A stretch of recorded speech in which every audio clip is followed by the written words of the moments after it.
Okay, let's keep it going. Let's keep it going. Let's keep it going. Sorry, by the way, for it getting so dark at the end of that lecture.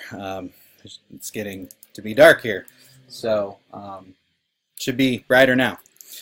All right, so we messed with the mystery of the Incarnation, and it is a mystery, and so we can't fully explain it. We kind of explain the parameters of it, but then we kind of left off on this question of why. Why the Incarnation? Why? Well, it's this salvation stuff that we Christians are always talking about. It's the new creation stuff. Because we haven't talked much about this word salvation. But, we will talk about it more in the next lecture. We'll really explain what that word means. And I know, because it is a word that's central to the Christian view of the world, and it has very specific meanings that have really been distorted in a lot of common thinking about Christianity. But the thing is that when you think about like this incarnation and all the stuff we were talking about, it's like, why does it matter? Who cares? Well, as Gregory of Nazianzus says, what is not assumed is not saved. And so it's not like they were obsessed with doctrinal accuracy because they were just pedantic. Like, that's not what they're worried about. What they want to understand and what they want to secure is how God's salvation truly is complete in the God-man Jesus Christ. And so what is assumed? Well, we know, the human nature. In the person Jesus Christ, the divine nature added a human nature to that person. Well, what is added along with human nature? Well, we have to go all the way back to week 2 and talk about the fall. So as we talked about then, humans are special in that, unlike all other creatures, humans carry within them both basic kinds of natures in the world, in the created universe, and everything. That is, we're not just spiritual or intelligible. We're not just intellectual. We have minds. We have the mental realm. And so can be like spirits, angels, demons, gods, little g gods. And yet, unlike them, we also have the nature of animals. We are corporeal. We have bodies. We have senses. And so we are the microcosm of all the world, because when you divide the world down to its basic parts, you have the immaterial and the material, the incorporeal and the corporeal. We're both. We have a soul and a mind, and we have a body. And therefore, we contain within us, humans, the basic components of all creation. So when Jesus is taking on a human nature, it's not just because it's to save humans, it's so that God can save all of creation. So when humans fell, it was an effect that happened to the entire world. We talked about this. What humans could not do because of sin, which is take back that fall, and God could not do because of his gift of free will to humans. So God couldn't change our choice to fall. We have free will. And we used it to rebel against God. God can't force us not to rebel against him. That would go against the whole point. But what we could not do, and what God could not do, God in Jesus, as fully human and fully God, could do. God could, in Jesus,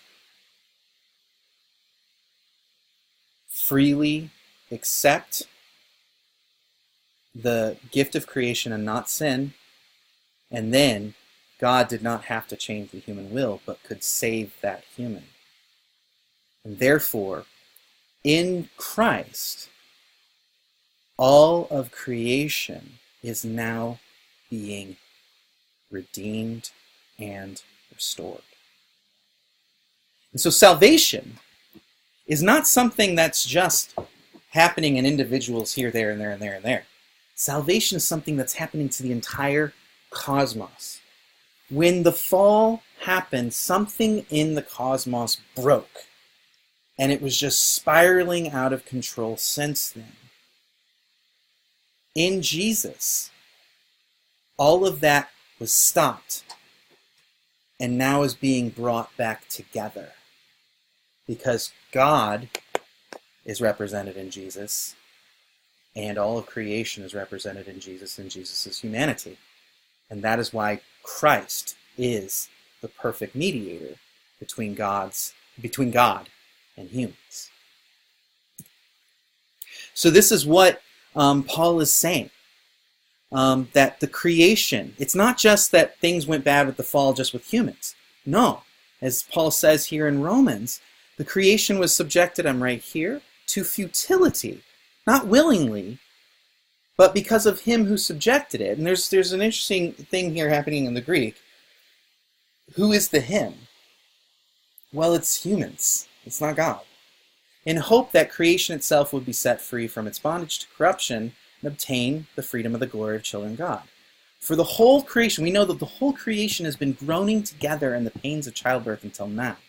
Not only creation, but we ourselves, who have the first fruits of the Spirit, grown inwardly as we evaluate the adoption as sons or children.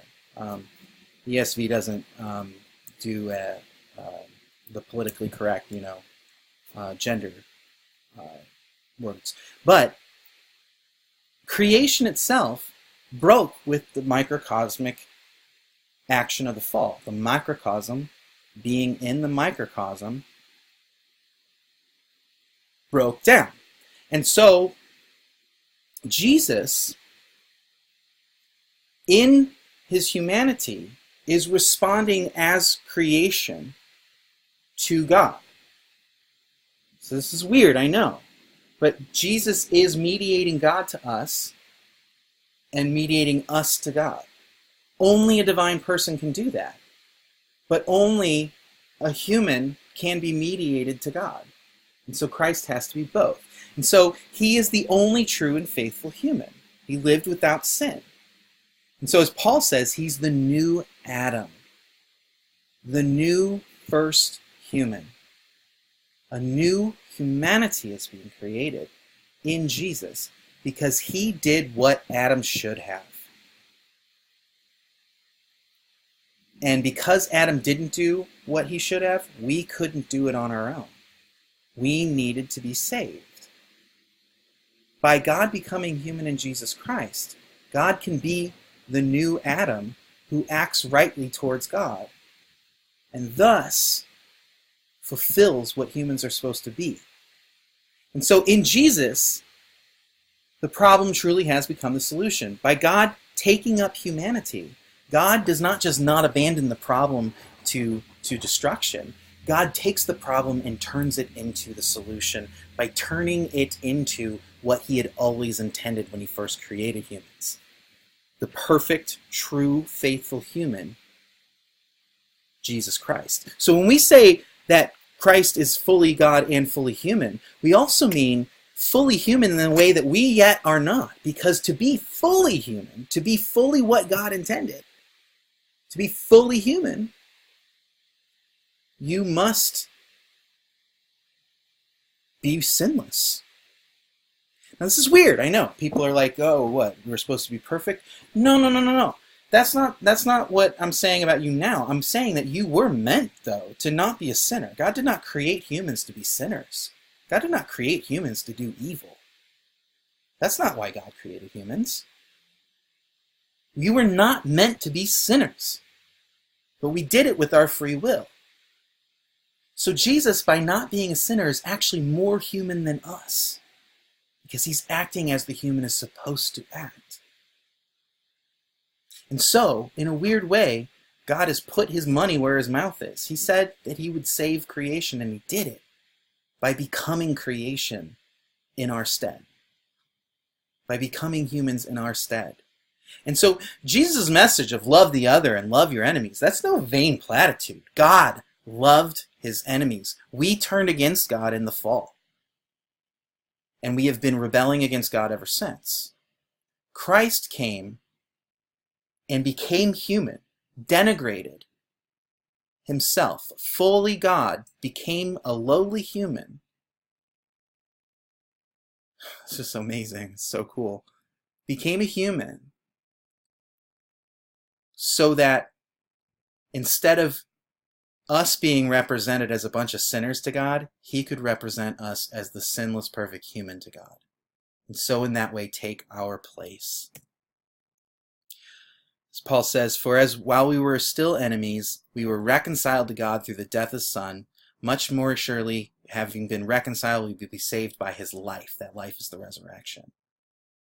And so the penalty of sin is, of course, death. We talked about that in the fall.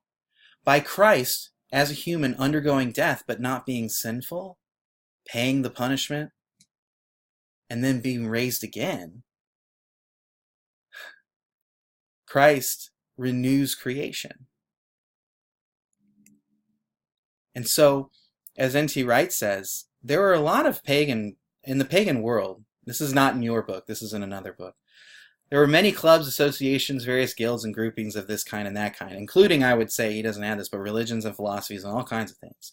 But there were no other groups living as though they were the new version of humanity. Christ, as fully human, is everything that the human is truly supposed to be. He is truly the new Adam. And so, he is the first fruits of the new creation and the first human in the new creation. And so, see how this biblical story is coming full circle. It starts with creation, which is good, and then it falls. And then God calls Abraham through covenant and establishes a nation, covenanted nation, that then becomes a kingdom. But then they fall and are exiled. And then Christ comes as Messiah and ends the exile and redeems humanity because Christ is God and human, and then reestablishes this new kingdom in the church and begins restoration, which what have we always said? Restoration of what? Of creation itself. That's why it's new creation. It is coming full circle and achieving what God always intended to begin with when God created. And therefore, as Paul says, if anyone is Christ, he is a new creation. Sorry, that's not a good translation. It should say, behold, new creation. So it's not as though he means if anybody who's a Christian walking around, they're like a little new creation walking around. No, they are a sign of the new creation that is coming. They are participating in the new created reality, which is the resurrection of Jesus Christ. And so it's not as though they're a little piece of new creation. No. Christians say that we are new creation because we are participating in Christ, who is the foundation of the new creation itself, the one who is restoring creation back to its original intention. And that is what we call salvation, which is honestly reconciliation. For he has, well, we'll talk about that verse next in the next lecture. But basically, in Christ, God is achieving salvation, and not just of humans, but of everything. Now, you might be wondering, what on earth does that mean? Well, I'm going to tell you what that means in the next lecture. See you then.